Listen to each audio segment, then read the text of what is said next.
Hello students, Kumar study circle में आप सबका स्वागत है। आज का वीडियो का टॉपिक हमारा होगा हरित क्रांति एवं श्वेत क्रांति। अक्सर इस एग्जाम में चाहे कोई भी एग्जाम आगामी एग्जाम होगा उसमें इस टॉपिक से कुछ न कुछ क्वेश्चंस बनते हैं। तो हम आज डिटेल में जानने की कोशिश करेंगे हरित क्रांति और श्वेत क्रांति के बारे में। केवल हम ये ना जाने कि इसके जनक कौन।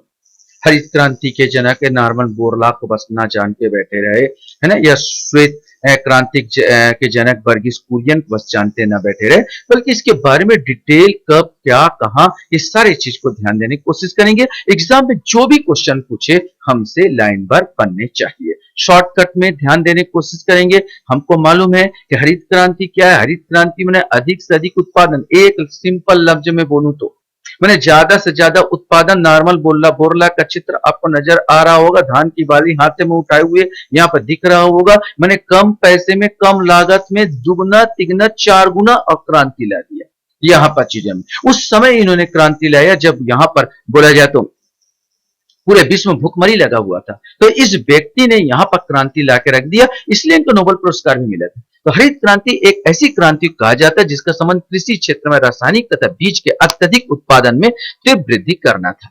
वास्तव में ये काल जो हुआ था तो क्रांति काल 1950-1960 के दशक के अंत में हुआ था। ये विश्व में हुआ था, भारत की नहीं। भारत में योजना अवकाश के समय हुआ था। 1950 से 1960 के दशक के अंत में हुआ था। विश्व में हरित क्रांति के जनक नॉर्मन बोरलॉग को माना जाता है। वहीं अगर भारत की बात किया तो भारत में हरित क्रांति के जनक एम.एस. स्वामीनाथन को माना जाता है। जैसा क्वेश्चन वैसा उत्तर। भारत में हरित क्रांति जनक पूछे तो एम.एस. स्वामीनाथन, विश्व में हरित क्रांति जनक पूछे तो नॉर्मन बोरलॉग। उद्देश्य था उच्च उपज वाली किस्म HYV के उपयोग, सिंचाई सुविधा को उन्नयन और अधिक प्रभावी उर्वरकों को उपयोग। और वास्तव में जो मेन फसल थी, क्वेश्चन पूछता है गेहूं और चावल, इसका सबसे ज्यादा जो प्रभाव पड़ा गेहूं और चावल पर पड़ा। हरित क्रांति के पहलू क्या थे? आधुनिक तरीकों से तकनीकों का उपयोग करना, ट्रैक्टर सिंचाई के उसमें हार्वेस्टर, ऐसे चीज टेक्नोलॉजी का उपयोग करना, अधिक उपज देने वाली किस्म जो हाइब्रिड होती है, जो लैब में बनाया जाता है, ऐसे किस्मों को नॉर्मन बोरलॉग ने बनाया था, हमारे यहाँ पर स्वामीनाथन ने बनाया था। तो HYV का उपयोग करना, हाइब्रिड जो होता है, इसमें कृषि के क्षेत्र में मशीनीकरण, ज्यादा से ज्यादा मशीनीकरण, कम से कम मानव श्रम का प्रयोग और सिंचाई की सुविधा। और यहाँ पर होगा कीटनाशकों उर्वरकों उपयोग और भूमि जोत का समेकन करते हुए नवीन टेक्नोलॉजी लाते हुए यहाँ पर उन्नत करना था। भारत में हरित क्रांति की बात किया जाए तो हमें कृषि वैज्ञानिक एस स्वामीनाथन को जाता है। भारत में हरित क्रांति की शुरुआत किया जाता है 1966-67। ये आपसे क्वेश्चन पूछेगा, ये भारत में हरित क्रांति कब शुरुआत हुई थी? योजना अवकाश प्लान हॉलीडे, उस समय जो चल रहा था प्लान हॉलीडे चल रहा था, और योजना अवकाश 1966-67 के आसपास। उस समय भारत में सूखा पड़ा, भारत ये दो युद्धों से जूझा पड़ा। यहाँ पर चीन के साथ भी युद्ध हुआ था, पाकिस्तान के साथ भी युद्ध हुआ था। तो यहाँ पर दो युद्ध से भारत जूझ चुका था। इस चीजों में भारत का वैश्विक स्थिति पोजीशन खराब थी, ऊपर से सूखा। इसी समय योजना अवकाश लाया गया, क्योंकि पंचवर्षीय योजना हम नहीं चला सकते थे, उसी योजना अवकाश के समय आया था। दोनों क्वेश्चन पूछते हैं कब आया, तो योजना अवकाश के समय आया। सन है 1966 से 1967, जिसे प्रोफेसर यद्यपि सपोर्ट तो नॉर्मन बोरलॉग ने किया था, लेकिन भारत में जो है एस स्वामीनाथन ने और अपना प्रयोग किया हरित क्रांति लाने में। सर्वप्रथम भारत में इसकी शुरुआत एस स्वामीनाथन ने की, ने भारत में हरित क्रांति के जनक कहा जाता है। उस समय कृषि एवं खाद्य मंत्री बाबू जगजीवन राम थे, कि हरित क्रांति के प्रणेता माने जाते हैं। कारण इन्होंने एस.एम. स्वामीनाथन कमेटी के सिफारिश पर हरित क्रांति का सफलतम संचालन किया था। उस समय प्रशासन प्रधानमंत्री श्रीमती इंदिरा गांधी थी। देश के विशेषकर हरियाणा, पंजाब और उत्तर प्रदेश, ये इंपॉर्टेंट, हरियाणा, पंजाब और उत्तर प्रदेश में कृषि उत्पादन वृद्धि सबसे अधिक हुई, जहां गेहूं और चावल के पैदावार में तेजी वृद्धि हुई। क्वेश्चन पूछा जाता है। बस 1967-68, 1977-78 बीच में हुई हरित क्रांति कारण भारत को खाद्यान्न की कमी वाले देश की श्रेणी से निकालकर विश्व में अग्रणी कृषि देशों का क्षेत्र में परिवर्तित कर दिया गया था। इसे भारत सरकार द्वारा अमेरिका की Ford and Rockefeller foundation, question बन सकता है, द्वारा वित्त पोषित किया गया था। पैसे यहां से हमको जो अनुदान मिले, पैसे मिले, कहां से मिले? तो अपने पास आता है, यही आएगा अमेरिका के फोर्ड एंड रॉकफेलर फाउंडेशन द्वारा हमको प्राप्त हुए। क्वेश्चन बन सकता है। उच्च उत्पादकता वाले बीजों का प्रयोग, मैक्सिको से गेहूं प्राप्त हुआ, और फिलीपींस से चावल रोजो प्रजाति। क्वेश्चन पूछा जा सकता है कौन सा प्रजाति? तो रोजो प्रजाति का चावल यहां पर हमको मिला था। भारत में हरित क्रांति मोटे तौर पर गेहूं क्रांति क्योंकि 1967-68 और वर्ष 2003-4 के मध्य गेहूं के उत्पादन में 3 गुना से अधिक की वृद्धि हुई, जबकि अनाजों के उत्पादन में कुल वृद्धि दुगने हो रही, लेकिन सबसे अधिक वृद्धि जो हुई गेहूं में ही हुई है। एक क्वेश्चन बनता है कि किसमें हुई, तो गेहूं में सबसे ज्यादा हुई। थोड़ा सा इतिहास में नजर डाला देते हैं कि हरित क्रांति का इतिहास क्या रहा। तो 8 मार्च 1968 को हरित क्रांति शब्द का प्रयोग पहली बार भाषण में US agency for international development के प्रशासक विलियम एस गॉड ने द्वारा किया गया था। तो ये क्वेश्चन बन सकता है, ये जो हरित क्रांति के शब्द का प्रयोग किसने किया, तो विलियम एस गॉड ने किया था। हरित क्रांति के जनक अमेरिकन वैज्ञानिक नॉर्मन बोरलॉग को कहा जाता है, जिन्होंने 1940 के दशक में मैक्सिको में अनुसंधान करना शुरू किया और गेहूं की नई रोग प्रतिरोधक उच्च उपज वाली किस्मों को विकसित किया था। 1950-1960 के दशक में मैक्सिको में हरित क्रांति सफल होने के कारण इसकी प्रौद्योगिकी दुनिया भर में फैल गई, जिससे कई देशों ने कृषि उत्पादन में आत्मनिर्भर हो गए। जैसे 1960 में भारत अपनी तेजी से बढ़ती जनसंख्या के कारण अकाल के कगार पर था, तब हरित क्रांति की शुरुआत एस.एम. स्वामीनाथन ने की थी भारत में। उस समय भारत में चावल की एक नई किस्म IR8, ये देख सकते हैं, IR8 को विकसित किया गया, जो सिंचाई और उर्वरकों के साथ उठाए गए जाने पर प्रति पौधा अधिक अनाज पैदा करता था। यही कारण है कि आज भारत दुनिया में अग्रणी चावल उत्पादकों में से एक है। और नॉर्मन बोरलॉग की अगर बात कर दिया जाए, तो वर्ष 1970 में नॉर्मन बोरलॉग को उच्च उपज देने वाली किस्म हाई एल्डिंग वैरायटी HYVS की विकसित करने के उनके कार्य के लिए नोबेल शांति पुरस्कार प्रदान किया गया था। क्वेश्चन पूछ सकता है, नॉर्मन बोरलॉग को कब नोबेल शांति पुरस्कार दिया गया था, तो 1970 के दशक में दिया गया था। हरित क्रांति कुछ नकारात्मक प्रभाव भी थे कि गैर खाद्यान्न अनाज शामिल इसमें नहीं थे। गैर खाद्यान्न माने यहाँ पर जो विशेष करके गेहूं और चावल तक ही सीमित था, अन्य फसल में ज्यादा उसका क्रांतिकारी परिवर्तन नहीं आया। हालांकि गेहूं, चावल, ज्वार, बाजरा, मक्का सहित सभी खाद्यान्न का उत्पादन क्रांति स्तर पर हुआ, परंतु अन्य फसलें जैसे मोटे अनाज, दलहन और तिलहन में हरित क्रांति दायरे से बाहर रखा गया। क्वेश्चन पूछा गया है और बनता है कि कौन सा दायरे से बाहर रखा गया था, तो ये मोटे अनाज, याद रखेंगे, मोटे अनाज, दलहन और तिलहन के हरित क्रांति से बाहर थे। कपास, जूट, चाय, गन्ना जैसी प्रमुख व्यावसायिक फसलें हरित क्रांति से लगभग अछूती रही, था ही नहीं।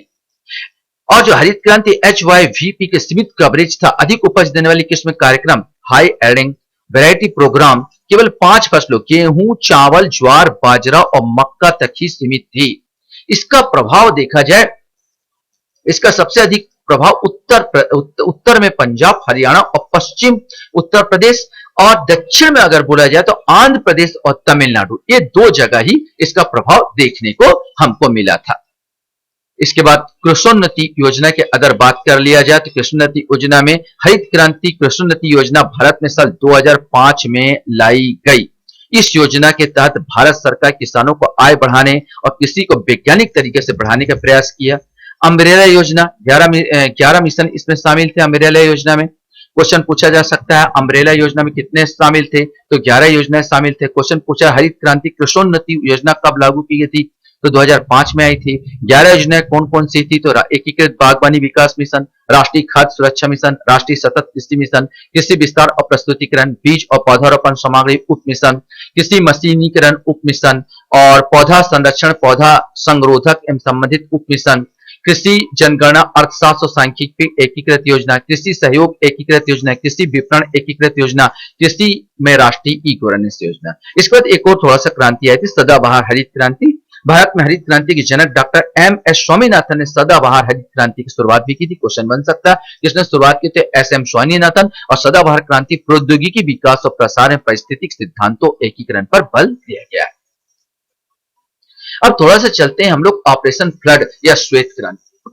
श्वेत क्रांति के जनक डॉक्टर वर्गीस कुरियन, जो इनका चित्र देख रहे हो, आज जो भारत विश्व में सबसे ज्यादा जो उपज देता है, दूध का सबसे ज्यादा जो उपज देने वाला भारत बना है, तो इन्हीं के सहयोग से और इन्हीं के दिमाग से आज बना है भारत अगर बोला जाए। इसलिए डॉक्टर वर्गीस कुरियन को भारत में श्वेत क्रांति का जनक का नाम हम जानते हैं। भारत में श्वेत क्रांति डॉक्टर वर्गीस कुरियन के दिमाग में उपज थी। उनके अधीन गुजरात सहकारी दुग्ध विपणन संघ लिमिटेड और राष्ट्रीय डेयरी विकास बोर्ड जैसे कई महत्वपूर्ण संस्थान स्थापित हुए थे। श्वेत क्रांति NDDB द्वारा 1970 1970 के दशक में शुरू की गई थी। क्वेश्चन बन सकता है कि श्वेत क्रांति कब शुरू की गई थी? भैया श्वेत क्रांति शुरू की गई थी 1970 में, जिसे ऑपरेशन फ्लड के नाम से जाना गया। ये क्वेश्चन बन सकता है, ये बनता है जो आपको पता भी हो सकता है। आधारशिला ग्राम दुग्ध प्रौद्योगिकी सहकारी समितियों द्वारा किया गया। डॉक्टर बरगुड कुरियन के बारे में थोड़ा सा जान लेना ज्यादा इंपॉर्टेंट होगा। इन्हें भारत में श्वेत क्रांति के जनक रूप में जाना जाता है। वह अपने ऑपरेशन फ्लड के जरिए काफी प्रसिद्ध है, जो दुनिया के सबसे बड़े कृषि कार्यक्रम के रूप में जाना जाता है। डॉक्टर बरगीज कुरियन के मार्गदर्शन में ही भारत में कई महत्वपूर्ण संस्थाएं जैसे गुजरात सहकारी दुग्ध विपणन संघ लिमिटेड और राष्ट्रीय डेयरी विकास बोर्ड का गठन किया गया था। उन्होंने अमूल ब्रांड की स्थापना और सफलता में महत्वपूर्ण भूमिका निभाई। ये भी क्वेश्चन पूछता है, जो अमूल ब्रांड का जो आज दूध आ रहा है, अमूल पाउडर जो आ रहा है, किनकी देन है? तो इन्हीं की देन है, इन्हीं के विकास से ये आगे बढ़े। इन्हीं के प्रयासों के परिणाम से भारत ने 1998 में अमेरिका को पीछे छोड़ते दूध का सबसे बड़ा उत्पादक बना था 1998 में। इन्हें रेमन मैक्सेस पुरस्कार 1963 में, कृषि रत्न 1986 में और विश्व खाद्य पुरस्कार 1989 में सहित कई पुरस्कार से सम्मानित किया गया। वहीं भारत के सर्वोच्च नागरिक पुरस्कार पद्मश्री 1965, पद्म भूषण 1966 में और पद्म विभूषण 1999 में प्राप्तकर्ता भी बने। राष्ट्रीय दुग्ध दिवस डॉक्टर बरगीज कुरियन भारत के मिल्कमैन की जयंती के अवसर पर मनाया जाता है। क्वेश्चन बन सकता है कि भारतीय दुग्ध दिवस किसकी जयंती मनाया जाता है? डॉक्टर बरगीज कुरियन की जयंती पर मनाया जाता है। 26 नवंबर को राष्ट्रीय दुग्ध दिवस मनाया जाता है। क्वेश्चन बनेगा कब बनाया था? 26 नवंबर को राष्ट्रीय दुग्ध दिवस मनाया जाता है और 1 जून को याद रखेंगे विश्व दुग्ध दिवस मनाया जाता है। तो ये दोनों डेट याद रखेंगे। 26 नवंबर को जहां राष्ट्रीय दुग्ध दिवस मनाया जाता है बरगीज कुरियन की याद में, वहीं पर प्रतिवर्ष 1 जून को विश्व दुग्ध दिवस मनाया जाता है। ऑपरेशन फ्लड की बात किया तो 13 जनवरी 1970 को लॉन्च किया गया था। यह विश्व का सबसे बड़ा डेयरी विकास कार्यक्रम था। इसके वास्तव में 3 चरण चले थे, जिसका हम लोग वर्णन करेंगे। 30 वर्षों के भीतर ऑपरेशन फ्लड ने भारत के प्रति व्यक्ति दूध उत्पादन को दोगुना करने में मदद की, जिससे डेयरी फार्मिंग भारत का सबसे बड़ा आत्मनिर्भर ग्रामीण रोजगार उत्पन्न करने वाला क्षेत्र बन गया। इसे अब श्वेत क्रांति व्हाइट रेवोल्यूशन के नाम से जाना जाता है। श्वेत क्रांति के 3 चरण हुए थे, बस चरण को आपको देखना है। पहला जो चरण 1970 से 1980, 10 साल याद रखेंगे, 70 से 80, फिर 81 से 85, 5 साल, और 85 से 96 पूरा आपको चलेगा। तो ये आपको करीब 15 साल हो जाएंगे। तो ये आपको याद रखना है पूरा। यहाँ 85 से पूरा 96 में 10-11 साल यहाँ पर। तो 10 साल, 5 साल, 11 साल, ये याद रखना। 1970 से 1980 इस चरण को विश्व खाद्य कार्यक्रम के माध्यम से यूरोपीय संघ द्वारा दान किए गए बटर ऑयल और स्किम्ड मिल्क पाउडर की बिक्री से प्राप्त धन से वित्त पोषित किया गया था। द्वितीय चरण जो चला 1981 से 1985 के बीच चला। जस्ट इसी के बाद 80 के बाद 81-85। इस चरण के दौरान दुग्धशालाओं की संख्या 18 से बढ़कर 136 हो गई। दूध की दुकानों का विस्तार लगभग 290 शहरी बाजारों में किया गया। एक आत्मनिर्भर प्रणाली स्थापित की गई, जिसमें 43,000 ग्राम सहकारी समितियों को 42,50,000 दूध उत्पादक शामिल थे। चरण तीसरा जो 1985 से 1996 ये बीच में आया। यहाँ पर ज्यादा हो जाएगा, आप बोला जाए तो यहाँ 85 की बात करूं तो 6 में से हाँ करीब 11 साल हो जा रहा है। इस चरण में डेयरी सहकारी समितियों को विस्तार कर उन्हें सूक्ष्म बनाया गया और कार्यक्रम को अंतिम रूप प्रदान किया गया। इसने दूध की बढ़ती मात्रा की खरीद और बाजार के लिए आवश्यक बुनियादी ढांचे को भी मजबूत किया। महत्व की बात की है, इसने 2016-17 में भारत को विश्व दूध का सबसे बड़ा उत्पादक बनाने में मदद की। भारत दुनिया का सबसे बड़ा दूध उत्पादक देश होने का परिणाम दुनिया का 22% से अधिक और एशिया के कुल दूध उत्पादन का 57% हिस्सा कवर करता है। याद रखना, यहाँ पर बात किया जाए तो भारत दुनिया का सबसे बड़ा दूध उत्पादक देश होने का परिणाम तो दुनिया का 22%, अगर बोला जाए तो 22% हिस्सा भारत यहाँ पर दे रहा है, और एशिया की बात किया तो 57% हिस्सा यहाँ पर कवर कर रहा है। भारत 22% वैश्विक उत्पादन से दुनिया का सबसे बड़ा दुग्ध उत्पादक देश है। इसके बाद संयुक्त राज्य अमेरिका, चीन, पाकिस्तान और ब्राजील का स्थान आता है। भारत दूध का उत्पादन वर्ष 1951 में 17 मिलियन टन से बढ़कर 2018-19 की बात की जाए 187.7 मिलियन टन यहां पर हो गया है भारत का दूध उत्पादन। संबंधित पहलू कुछ और देख लेते हैं। भारत दूध से संबंधित गोपाल रत्न पुरस्कार दिया जाता है, यह मवेशी और डेयरी क्षेत्र के लिए राष्ट्रीय पुरस्कार है। ई गोपाल उत्पादक पशुधन माध्यम धन और सृजन ऐप बनाया गया। एक किसानों का प्रत्यक्ष उपयोग के लिए एक सकल नस्ल सुधार बाजार और सूचना पोर्टल है।